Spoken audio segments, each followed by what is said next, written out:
কেউ খুন হলো, এই ব্যক্তি যদি খুনের শিকার না হতো তাহলে সে কি আরো কিছুদিন বাঁচত কিনা?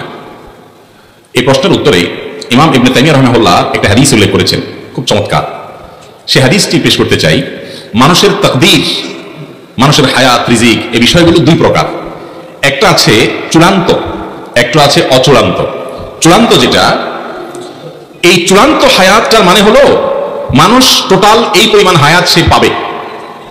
আরেকটা হলো অচূড়ান্ত, অর্থাৎ শর্ত সাপেক্ষ, এই কাজটা করলে তার এতদূর হায়াত হবে, এটা না করলে এতদূর হবে।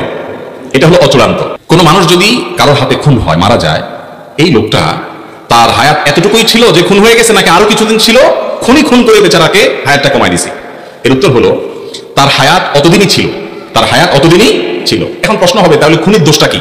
তার হায়াত শেষ হয়ে গেছে, তার দুনিয়া থেকে যেতে সে আরো সহযোগিতা না করলো। দীর্ঘ আলোচনা করার সুযোগ নাই, শুধু এটুকু বলি, খুনিকে আল্লাহ তাআলা শাস্তি দিবেন এই জন্য যে তার হায়াত শেষ না শুরু, এটা নিয়ে তো তোমার দায়িত্ব নেই। তোমার কোনো দায়িত্ব, তোমার তো আল্লাহ মালাকুল মউত বানায় নাই, বানাইছে? তুমি অন্য মানুষের হক রক্ষা করবে, কারোর জীবন যেন বিপন্ন না হয় সেজন্য দায়িত্বশীল থাকবে। তুমি সেটা করো নাই, তোমার নিজের রাগের মাথায় হোক, ক্ষোভের মাথায় হোক, যেভাবে হোক, পাপের পথ, নিষিদ্ধ পথ তুমি গিয়েছো, সেজন্য তোমার শাস্তি হবে।